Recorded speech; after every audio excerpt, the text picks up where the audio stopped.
if you guys got, anyway, at the end of it, if you guys got questions or something like that about Burns and Mac, things like that, we can talk a little bit. I don't want to waste people's time. I don't know how much time you guys have here. I mean, all right, so we'll just wing it, right?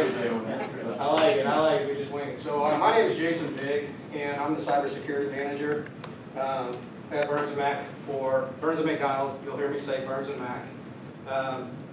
I've been with the company for about 7 months now. I live in St. Louis, actually. I work in Kansas City.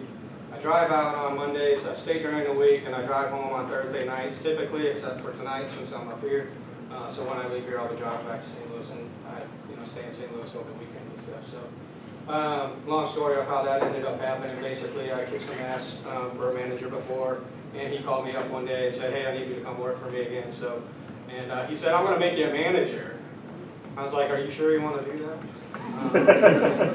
Because you guys were talking about jobs earlier and careers and all that stuff, and if you want to stay technical and stuff, don't get into management. You'll get into more policy stuff, and it's not as interesting. However, it is very satisfying to mentor people and see them evolve and grow their skills and stuff like that. So that's been kind of a new experience for me. But how many of you guys have actually heard of Burns and McDonnell? Okay. How many of you are juniors right now majoring in cybersecurity? Okay. All right. So we do internships. I think there's resumes, or I think it's open right now. I'm not 100% sure, but they're taking resumes, things like that. A lot of people apply. There's 3 job postings on your site for cybersecurity and 3 different locations. 3 different locations. What are the locations? Orlando, Florida, St. Louis, Missouri, Kansas City, Missouri. Okay. All right. So yeah. So we got 3 different groups. Well, we got one security and risk management group, and it's broken up into compliance, cybersecurity, and physical security. The compliance group operates out of the St. Louis area, and they go out and basically check to see if utilities are following the regulations. The group down in Florida, they're kind of, I'm going to say they're like they're cowboys. They just kind of go do whatever they want. Because it's a small group down there, there's nobody really watching them, nobody really telling them what they can and can't do. They're just, like I said, it's a small outfit, so they're just going out trying to draw up business. And when they get business, they go in, they take care of that customer, and they move on to the next one. The cybersecurity group that I operate is out of Kansas City. I will say this, if you're selected to come in and do an internship, you're pretty much guaranteed to get offered a job when you upon graduation with a signing bonus and all that stuff. So it's really competitive to get into it. The nice thing is, after this, I think I got some business cards. If not, I'll make sure that you guys get my email address. If you're really interested in stuff like that, stay in communications with me, because obviously if you know people within the business, within a company, it helps to kind of work your way through. Because HR is going to basically look at everybody's resume first, and they're going to weed out a bunch of people that I may sit there and say, well, hey, you don't weed them out. So Burns and Mac, we've been around for over 100 years, topping a bunch of things. So who am I for you Linux people here? Husband, father, veteran, cybersecurity manager. My experience, I've been with Raytheon, Northrop Grumman, Boeing, MasterCard, Burns McDonnell, a little bit about my education. So back when I was going to school, when I was all your age, you didn't have a cybersecurity degree program. It was like computer science or information technology, something along those lines. So you basically worked your way into it, you found your way into it, you fell into it like I did. And I fell into it because I studied law enforcement, and I didn't want to go to the police department. I had an interest in computers just from a kid, always ripping apart whatever I can find and breaking it, put it back together, seeing how it worked. So computers were a natural thing as I got a little bit older. Excuse me. Really got involved with it in college, and just self-taught. And I took an internship with Raytheon to go do industrial security. Basically, I was processing security clearances for the government, managing classified documents, things like that. Did a really good job there apparently, because after, it's a 4-month internship, 2 months into it, they offered me a job full time. So I said yes, and pretty much never looked back at that point. But the cybersecurity manager there recognized that I knew something about computers because I just taught myself. So he immediately took me over onto the computer security side. Been there doing it ever since. Most of my experience is all within the government sector. A lot of classified, all these, so Raytheon, Veridian, Northrop Grumman, they were all in the DC area. I moved out from Western Illinois University in Illinois and moved out to DC. Had no place to live, anything like that, just went and made stuff happen. I mean, that's what we do, right? You know, the people that are intrigued by life, intrigued by systems, you know, just never stop asking questions.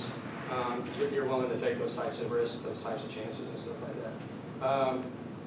So yeah, most of my work was in the government sector. I worked on a lot of cool programs at Raytheon with the intelligence community. When I was at Veridian, I worked at the National Reconnaissance Office, which is a agency within the intelligence community. They mainly build and design all the satellites that we have floating around. And typically they will operate some, but generally they're going to turn them over to the NSA, to the CIA, and to the military. They more or less manage the contracting side and the design side of satellites. 9/11 happened, and being a veteran and stuff like that, I was like, well, I'm not going to join the military again, but I'm going to go do my part. So I took a job with Northrop Grumman that took me to Kuwait. And I was doing intrusion detection and prevention for the Army in Kuwait for the entire theater of Iraq, Afghanistan. So basically the Middle East during the war and stuff like that. Really interesting times. They were, you know, we're talking about setting up, mobilizing all these different networks and all that stuff, and units move around all the place, so the network never stays the same. It's a constant changing battlefield in the cyberspace. And back then, it's not like it is today. It was not like it is today. There's a lot more technology, there's a lot more capabilities today, which I'll get into a little bit of things that if you really want to get into this work and you really want to do a good job, I got some recommendations for you guys. And I'll talk about those at the end. So after spending some time in the desert and it was getting hot, I decided I was going to come back to the States and work for Boeing out of St. Louis. Supported F-15, F-18, a variety of different military aircraft from a cyber perspective. If you guys recently saw at Black Hat this past time, it was, yeah, Black Hat, DEF CON. The government the Air Force actually invited people out to break into some of their systems. There was a select group of people and specific system on the F-15, but yeah, they were obviously, once they reverse engineered everything, they saw that there was gapping holes. That was not a surprise to me, I'll tell you that right now. However, if you're going to hack an F-15, I'd like to see you tethered next to it while it's going Mach 1. It's a little challenging, but obviously there are uplinks. There's a lot of communication links.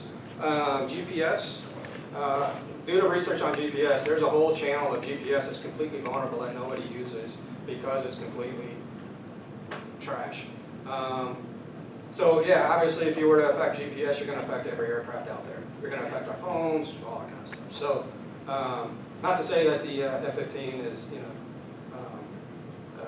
vulnerable to those types of things, but anyway, I thought it was an interesting story because it didn't surprise me. I remember talking to engineers that were programming things and asking about do they even check for buffer overflows? Do they even check for integrity of data going back and forth? And they're like, no. And so it's like, all right, well, let's try actually sending this one system on the bus and see what happens. And it would just burp, it just wouldn't start, it just wouldn't work. But that platform is designed to understand that everything that's on board is trusted and that there's not going to be errors in the way that messages are sent. Obviously, in certain situations, especially through the communication links and all that stuff, it still leaves you exposed. Years back, I don't know if you guys knew about, like, Iran took control of drones, crashed it, things like that. So it can happen. This slide, Burns Mac is everywhere. Yeah, we make our clients sick. So what do we do? Burns & Mac is really an architecture, engineering, construction organization. We do a lot of work in road constructions, bridges, things like that, but we also do a lot of things with the utilities, so your industrial control systems, electrical utilities, water utilities, nuclear, all that stuff. Industrial control systems, that seems to be the latest fad in cybersecurity. Everybody talks about ICS and wants to get into it. That's what we do. So as we design systems, obviously we're trying to incorporate technologies within, cybersecurity technologies within that. There's not a whole lot of stuff available. There's a lot of organizations out there that are still operating off of 20-year-old technology, so they're completely vulnerable. You know, it's interesting, put it that way. But in the past, the concept was, well, if I completely air gap this network, I'm not going to have any issues. I don't have to worry about that stuff that's coming from the internet, blah, blah, blah, right? And then Stuxnet happened, right? I don't think it was a surprise to anybody that it wasn't a surprise to me that you can jump the air gap, okay? It wasn't. Working within the intelligence community and all that stuff, it's not a surprise. What is a real surprise is how sophisticated that damn thing is. There are still things about that virus, that worm, that is not known still today. Just simply because people don't have time to sit there and analyze it anymore. The people that did a lot of that reverse engineering work for McAfee and they're there to make money, so anytime they're spending time researching things, they're not making money. The idea is to reverse engineer things, make a signature, push it out to your antivirus and call it a day, right? And then you go on to the next thing.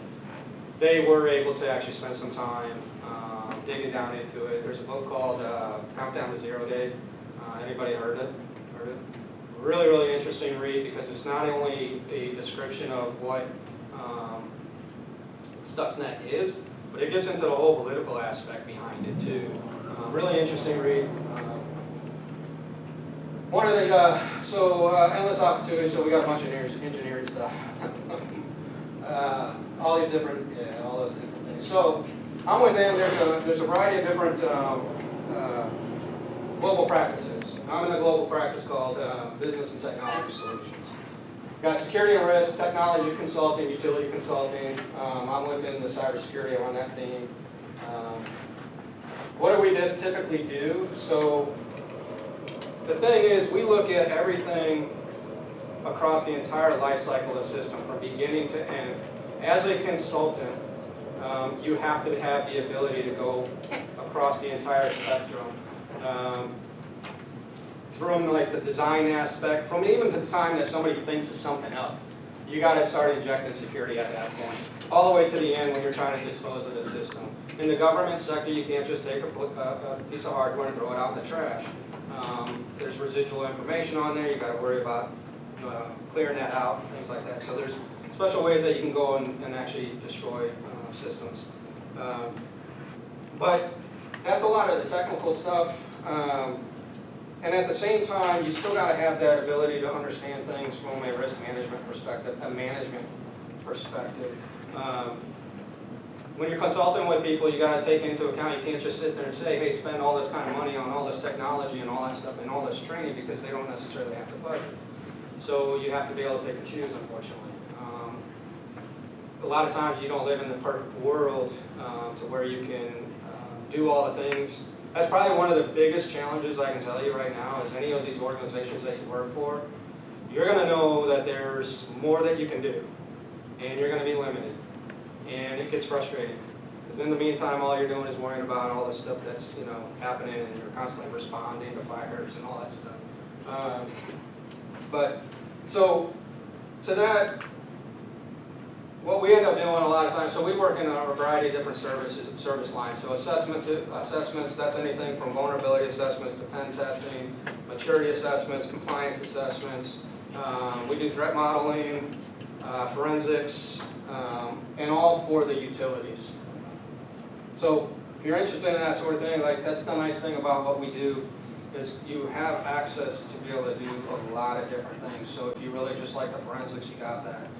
You can do that for 6 months and then switch over to something else. And our clients constantly change to electrical utilities, water utilities, nuclear plants, government. So critical infrastructure, that's what we're basically trying to protect. There's like 16 area sectors that we're trying to protect. You can read about all that kind of stuff. So this is where I want to kind of get to is one of the things that I'm seeing right now today that is a big challenge in hiring people is everybody can use a tool. Everybody can run a tool. And you know what? They don't understand how the damn tool even really works, right? Back when I had to learn it a long time ago, you didn't have a whole lot of tools. Sure, you had Nmap at the time. It was early development. Netcat was early development. You had a couple of tools out there, and but really you were building a lot of things yourself. You had to analyze things just using TCP dump. You know, you just run that and pull in logs of the last 24 hours and just look through stuff. Now they got tools that can do it for you.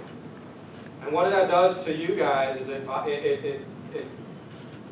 takes away the opportunity for you guys to really understand how systems work in order to understand how you can break them, and in turn, how you actually fix them. Running a tool doesn't necessarily tell you that. I've seen people use the Burp suite for web applications, and they'll just spit out the report saying, here's your problems, go fix them, and they don't even, and then the engineer turns around and says, okay, well, how do I fix it? And the security person's like, I don't know, right? I don't know, it just says it's a high vulnerability, just go fix it, right? They don't even know. Take the time to learn that stuff. You know, don't rely on the tools. It's good to know the tools because it's a resume catcher, right? It's going to get through any kind of filter.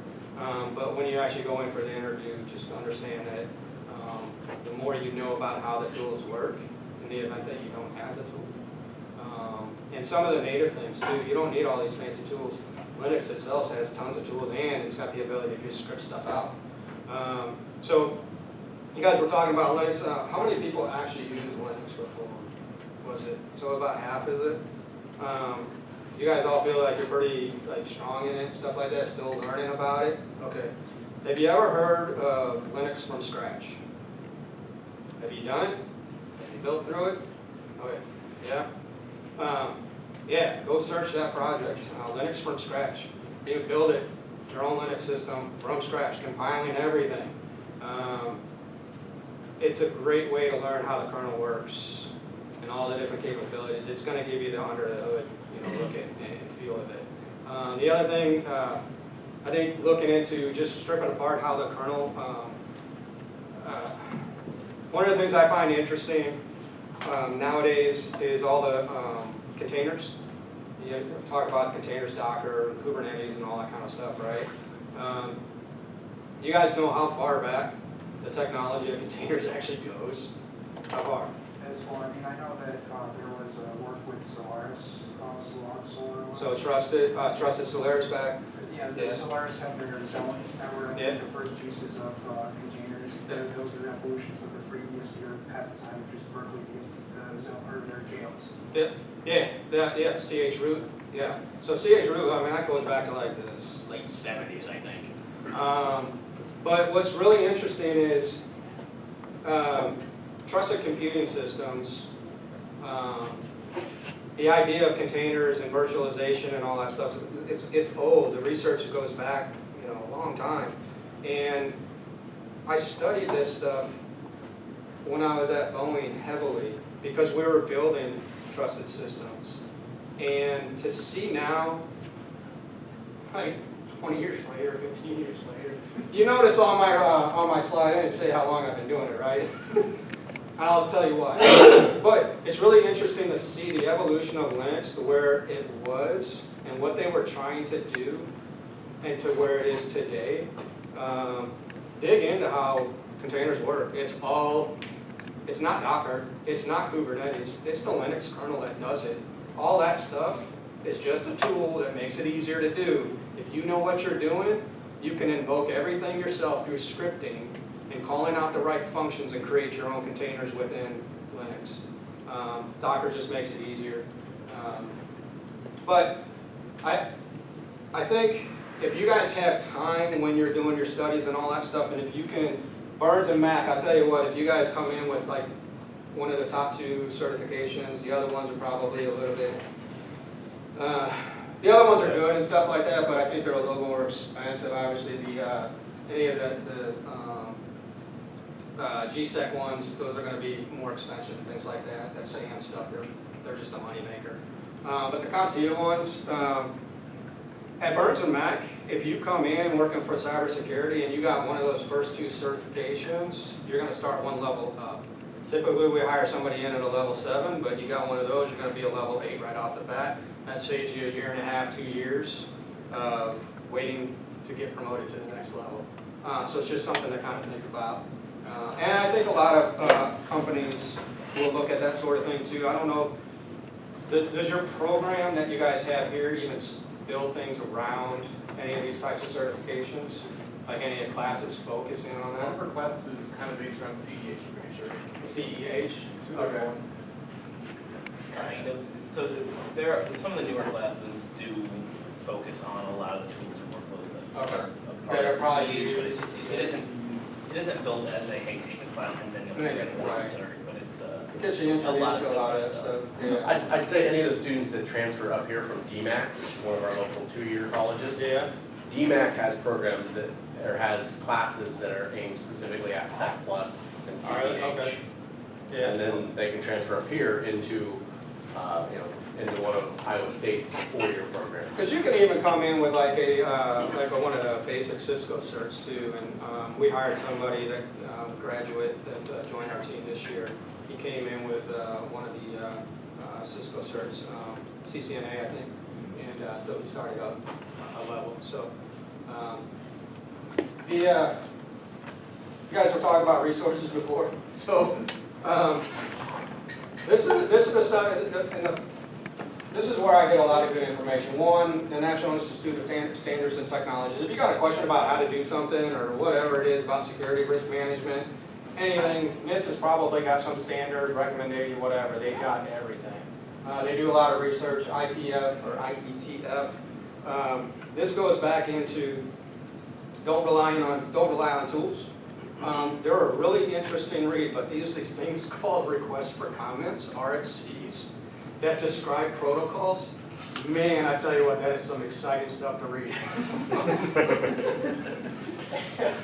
But if you want to understand how systems communicate, look at those RFCs. There's a lot of them out there, the primary ones.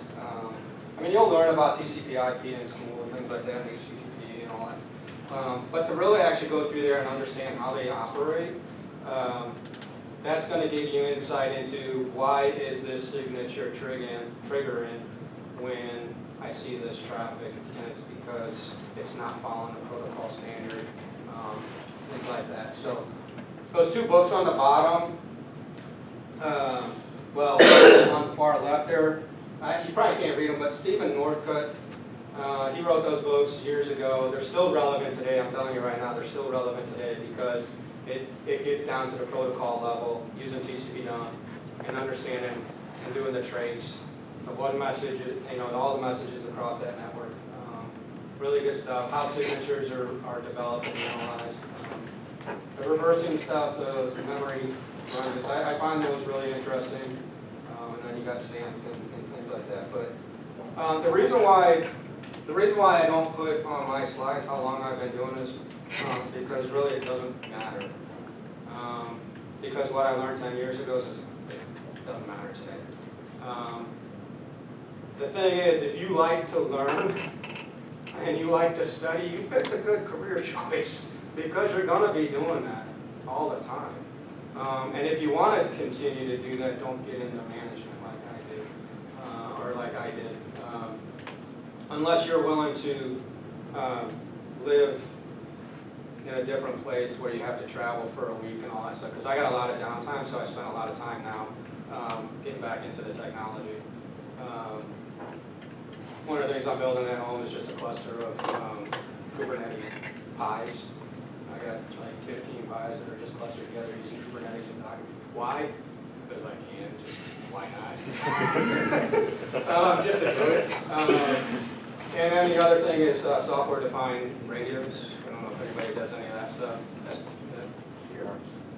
Software-defined radio, you guys do some of that? Do I you got do my some- generals. Huh? I've got my general's license. Oh, okay, all right. So I'm starting to spend some time doing that sort of thing. Like, yeah, it's a lifetime of studying and learning, so. But I think that's, so the reason why, like I said, it doesn't matter how long you've been doing something. I'll be honest with you, the things that I'm looking for are is the people that just constantly ask that why question to themselves, not to me. Because if you're coming to me with the questions and not the answers, I'm going to send you back, right?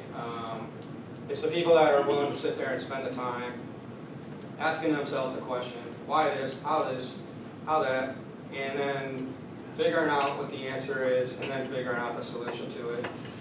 So it's the creative thinking. Those are the types of skills that we're definitely looking for. Long-winded spiel, probably bored you guys. Questions, any comment, anything like that about what my experience is, what we're currently doing, things like that. Like I said, I think if you guys are interested, I'd be interested in coming up here and bringing some equipment. We have a nice little lab. It's a small little lab, but it's basically an electric utility, and you interface with it, read the Modbus protocol, manipulate the Modbus protocol, and turn the lights off, make stuff smoke, things like that. So it gives you the ability to start understanding the less common protocols that are typically used within industrial control systems. Nobody, you know, up until recently, nobody really studied Modbus, you know, and it's been around for a long time. So, questions? Yes? Do you have any post-grad positions available? Oh yeah, oh definitely. We're always so right now we don't have anything right now, but we're not only just looking for graduates. Going this next year, if things go well, we will be posting positions probably in the springtime. So one of the things that recently happened was the EPA put out regulation. Well, it's been around for a little while, but they changed the regulations up a little bit for water utilities, requiring water utilities to go through a risk and resiliency assessment. And they have to do, and depending on how large you are and how many people you actually service, some of those water utilities have to be assessed and by the end of March, and then submit a certification of a emergency response plan and all that stuff by like 6 months after they get their assessment done. So we are actively going after that type of work, and we're definitely expecting to get some because I mean we engineer a lot of that stuff, so it just makes sense to work with that company that engineered a lot of it. So we'll be going out and doing assessments, pen testing, vulnerability assessments on water utilities, breaking them. Well, not breaking them, because you can't break the customer stuff, but you get the idea. One of the cool things is at Burns & Mac, we do have a lab that has pretty much, from what I understand, about 95% of the control systems for the utilities across the United States, right there in Kansas City. So you get to break those all day long. It's kind of fun. So, yes. Do you have to get security clearances since you guys are working with? No. public So utilities? we do have. So we do have a couple people that do. We have some folks that work in the Pentagon right now, supporting them. We have a couple of folks that are supporting Department of Energy, so they got a clearance for them. But in most of the cases, we don't have clearances. It's one of the areas that I am saying, why not? Because there's so much work within the government sector. Now the difference is we do focus heavily on industrial control systems. Anybody can do IT. But OT is a little bit different, so that's what our specialty is. We will do IT work. We do IT work. But our focus, our bread and butter is OT. So we had a guy join, and this is the sort of thing that I try to do for, like I said, I'm new there, but one of the things that I implemented was when new graduates come in or new employees come in based on their experience and education and stuff like that, they're going to be going to training. We have a pretty extensive training budget. A training budget I've never seen before. You ask for training, you get to go. So one guy on my team, we spent about $30,000 just on training and stuff like that for him, like 2 years in a row. And so he's got every acronym after his name, pretty much. It's kind of ridiculous. He wants to be able to fill up one line, and but the new grad that we brought in, a month later he went to Black Hat and DEFCON. So it's just like I said, we have. The nice thing is we do have a pretty large budget for conferences and training and stuff. So.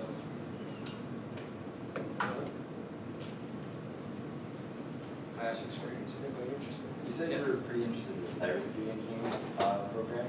Do you hire out of the other majors? Yeah, I have. You saw my degrees. Yeah. Come on, if I can do it, anybody can do it, right? Yeah, no, it doesn't.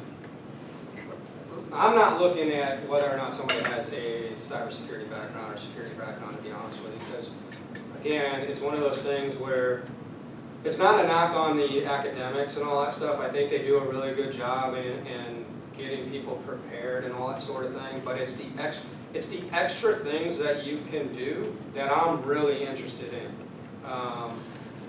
Attending these types of clubs, doing the competitions, putting on there, yeah, Linux from scratch, yeah, I built that myself, and I built my own distribution. Why? Because I can. Even though there's like 1,000 distros out there, it's like, nah, I'm going to create my own, and it's going to be downloaded by 2 people, myself and one other person, right? But I'm on distro watch, right? But it's those extra things. So software engineering, because I honestly feel like anybody that is just curious of how systems work, whether you have a degree or not, you're going to be able to learn the work that you do. It's not, like I said, the hardest thing to do is find the people that have the drive, the initiative, the why is this work, how is this, we ask questions. So like we don't ask questions in our interviews like, all right, so what classes did you take in and what tools do you use and all that stuff, and do you know the basics of a default firewall rule? We don't ask that stuff. We got people, so what kind of lab you got at home? People ask that. Here's a question. Have you ever found yourself just doing work on your computer and all of a sudden the sun rises and you go, damn. I've been up all night. Right? How many of you guys have done that? Right? So I caught myself at 4 o'clock in the morning, this morning, working on that software-defined radio stuff at 4 o'clock in the morning. So I'm a little tired. There's a lot of rambling and probably not making a whole lot of sense. But it's those types of things, it's those types of people that we look for. There is a lot of opportunity out there. There's no question about it. And I think the challenge is you'll always hear the comment of it's hard to find the qualified people. There's a lot of people out there with the degrees and the certifications and all that stuff, but they don't necessarily understand what it is that they've even achieved. You guys all heard of the CISSP? So I got mine a long time ago. And it's kind of lost its luster and all that stuff because I saw in organizations that they would bring somebody in to train. This happened at a financial institution, well, a credit card company other than Visa. They spent a lot of money to bring people in, to train, focus around and get a bunch of people certified with the CISSP. And so, wow, 15 people got it. And you know how much of the stuff that we actually used? 0. It's like, why go get the certification if you're not going to actually apply it? What, just so you can have it on your resume and stuff like that? So I'm not knocking the stuff, and the fact that you take the initiative to go do those things says a lot. So I don't tout certifications for myself at all. I really look at what is it that the person brings to the table, what is it that's unique about them, what is it that drives them, that sort of thing. The guy that's got a bunch of certifications, he's driven by certifications because he doesn't have a degree. So he goes and gets those in order to be able to kind of show that it's a demonstration that he has the knowledge. Now, he does actually have the knowledge. He's very well versed. He's my technical lead. I go to him for everything. And if he doesn't know the answer, he'll find out. It's pretty cool. Those are the types of people we look for, so enough of that. Any others? Questions, comments? What's Burns and Mac on remote employment? Remote work. Here's what I was told. We don't have a policy on remote work. Right. So, all right, so is it okay if I do it? Well, we don't have a policy that says I can or can't do it. Which is it? Like, well, we don't have a policy. So here's what the nice thing is, so we are a small team right now, about 10 people. And 8 of us are in Kansas City, 2 of them are in DC. The group that's down in Florida, they're not tied to me, but they still do some of the services and stuff like that. They're out there like selling, and then we got to go do the work. But the whole thing is, you saw how many locations we have. The goal of mine is to be able to put a cybersecurity person in the locations that make sense, where we're getting the business, where we have the big clients, Chicago, things like that. So I don't expect everybody to work in Kansas City, but being able to report into Kansas City, do the services, follow the methodologies that we put together and all that stuff, follow that same business model. There's no reason why I can't embed somebody closer to a client, especially if it's a long-term contract. You go and do a vulnerability assessment, that's great. But you deliver a report and you walk out the door. I'm looking for the people that walk out the report and say, hey, here's what I can actually do for you over the next 2 years. I can take care of the X, Y, and Z. Well, if we can make that happen, then it's like, all right, why not embed that person closer to that client? So it's not necessarily remote work, but as far as my team, I do allow them to work from home without abusing it. And I don't know what abuse looks like yet. I haven't seen it yet. So that's something I've done at my discretion.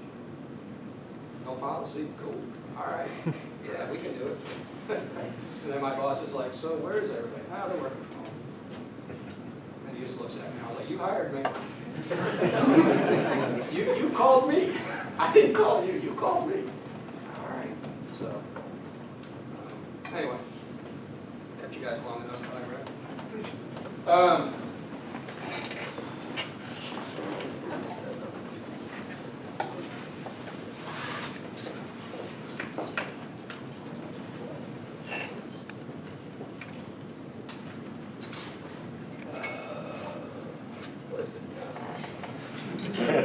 I want to give you like my personal one, so I'm thinking,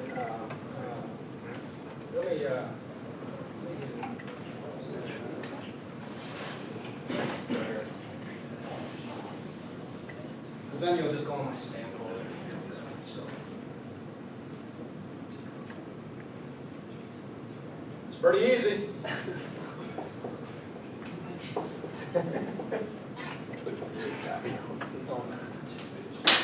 If you guys want to reach out to me on a personal level, whatever, shoot me resumes, things like that, advice, whatever it is, feel free to. I might have some business cards back there too, that if you wanted to, contact me that way as well. Is that a G? Yeah, it's a G, sorry, VIGH.com. Vig.